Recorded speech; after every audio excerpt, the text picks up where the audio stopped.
호랑이 여행입니다. 오늘의 여행 이야기는요, 글로벌 외교에 대한 내용입니다. 그와 관련된 여행지는 인천 자유공원입니다. 1883년 제물포항이 열리면서 항구 주변에는 일본을 비롯해 청나라, 미국, 독일, 영국, 러시아, 프랑스 사람들의 주거지가 형성되면서 인천은 국내 최초의 국제도시가 됐답니다. 야트막한 응봉산 자락에 펼쳐진 자유공원은 그들을 위한 휴식 공간으로 1888년에 조성될 당시엔 만국공원이라 불린 우리나라 최초의 서구식 공원이랍니다. 자유공원은 한국전쟁 당시 인천 상륙작전을 지휘한 메가더 장군 동상을 건립하면서 바뀐 명칭인데요. 메가더 동상이 있는 공원에 오르면 월미도까지 한눈에 보이는 풍광이 시원합니다. 하지만 이곳엔 그야말로 믿는 도끼에 발등 찍힌 뼈아픈 흔적이 담겨 있는데요. 바로 공원 안에 삐쭉 솟은 한미수교 100주년 기념탑이랍니다. 조선과 미국이 맺은 조미수호 통상조약은 1882년에 체결됐는데요. 하지만 당시 이 조약은 조선이 아닌 청나라가 주도한 것이랍니다. 1876년 일본의 강화도 침략으로 인해 조선의 문이 강제로 열린 이후 청나라 외교관이던 황준어는 자신의 저서인 조선 책략을 조선에 뒤밀었습니다. 미국은 다른 나라를 탐하지 않는 대인배 나라니 조선은 이런 나라를 우방으로 삼아야 화를 면한다는 내용이 담긴 조선 책략은 조선에서 제대로 먹혀들었답니다. 호시탐탐 조선을 노리는 강대국들 틈에서 다른 나라를 탐하지 않는 미국만큼 좋은 나라가 어디 있으랴 싶은 분위기에서 서둘러 조미통상 수호조약을 맺게 된 겁니다. 하지만 당시 조미협상은 정작 영어를 모르는 조선인이 배제된 상태에서 청나라 실력자인 이홍장이 주도했는데요. 치열하게 밀고 당기는 외교 협상에서 청나라 측은 조선은 청나라의 속국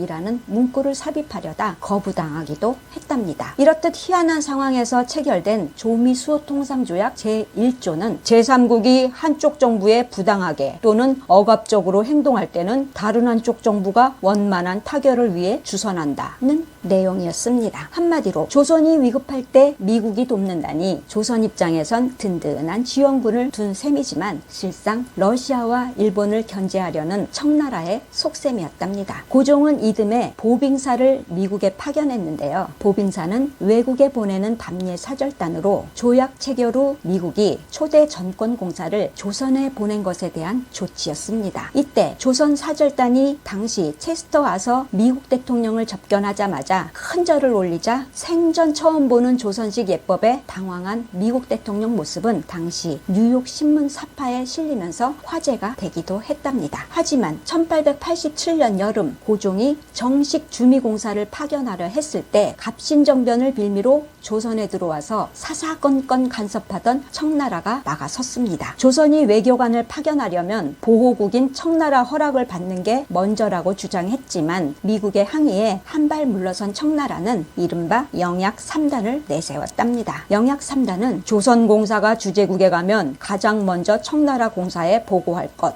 어느 자리든 조선공사는 청나라 공사 뒤를 따를 것, 교섭 내용은 사전에 청나라 공사와 협의할 것이라는 내용이었습니다. 이 세 가지를 반드시 지켜야 한다며 강짜를 부린 청나라에게 그래?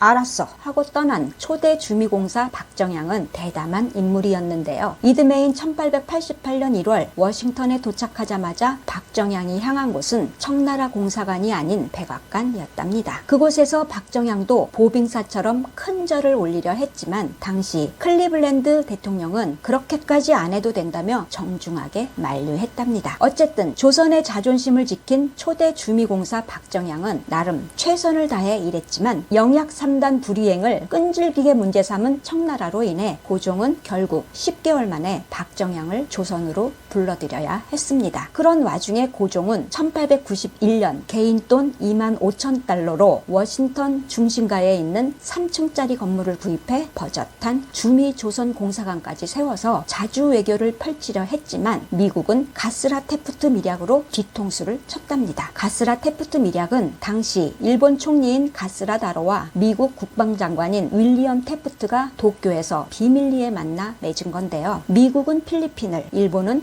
대한제국을 집어삼킨다는 걸 서로 인정한다는 게 그 요지였습니다. 러일 전쟁 막바지에 이른 1905년 7월 29일에 벌어진 일인데요. 이때 가스라는 러일 전쟁의 원인을 제공한 건 대한제국이니 그대로 내버려 둔다면 무분별하게 외세를 끌어들여 전쟁을 부추길 것이므로 동양의 평화를 위해 일본이 한국을 지배해야 한다.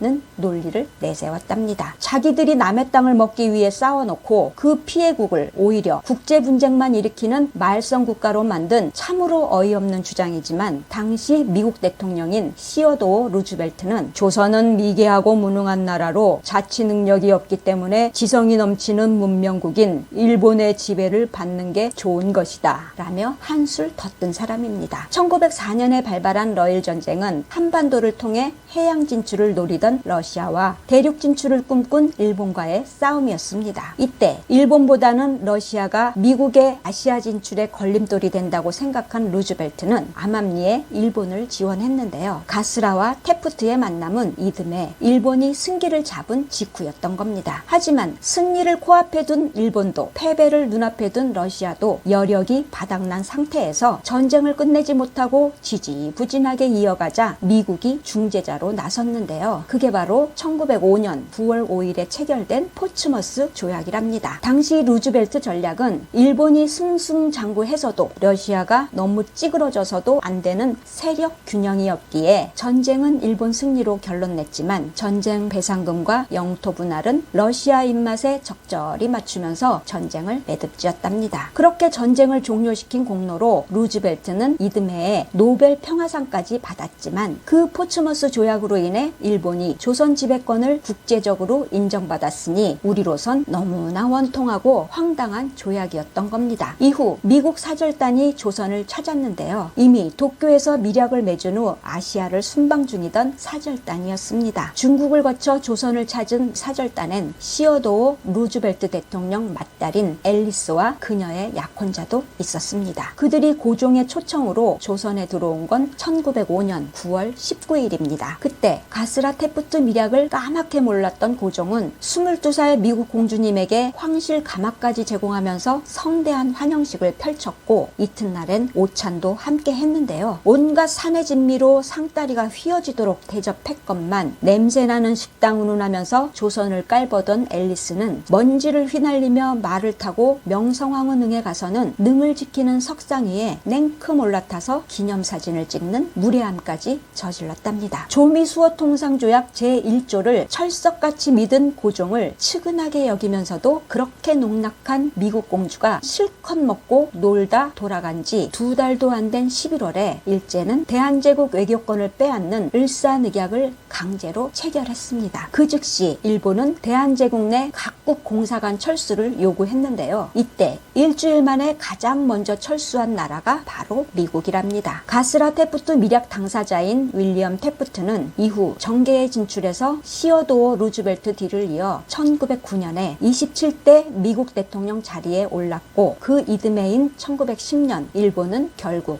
조선을 완전히 집어삼켰답니다. 미국의 수도 워싱턴에선 해마다 봄이 되면 화려한 벚꽃 축제가 열리는데요. 이는 윌리엄 테프트가 대통령이 된 후 일본이 워싱턴에 벚나무 3천여 그루를 선물한 것에서 비롯된 것이랍니다. 반면 워싱턴에 있던 대한제국 공사관은 1910년 한일합병 직후 일본이 단돈 5달러에 강제로 인수한 후 미국인에게 팔아넘겼는데요. 그렇게 일제가 강탈한 대한제국 공사관 건물은 2012년에 문화재청이 다시 매입해서 복원공사를 거쳐 2018년 기념관으로 재탄생했습니다. 자, 어려울 때 서로 돕자던 미국은 한 번도 나서주지 않았습니다. 든든한 내 편이라 믿었던 미국은 뒤에서 남의 편만 들었습니다. 윌리엄 테프트에 이어 28대 미국 대통령이 된 윌슨은 세계 평화를 거론하며 민족 자결주의를 내세운 사람입니다. 그래놓고 1919년 3.1운동이 들불처럼 번져나갈 때 조선 조선의 독립운동에 행여 미국이 동조한다는 의심을 받지 않도록 각별히 조심할 것을 명령했다네요. 윌슨의 민족 자결주의는 어려울 때 서로 돕자처럼 허울 좋은 말뿐이었습니다. 숲이 울창하고 전망도 시원한 자유공원은 언제 걸어도 좋은 곳이랍니다. 하지만 그 안에서 날카롭게 솟은 한미 수호조약 100주년 기념탑은 볼 때마다 씁쓸한데요. 사실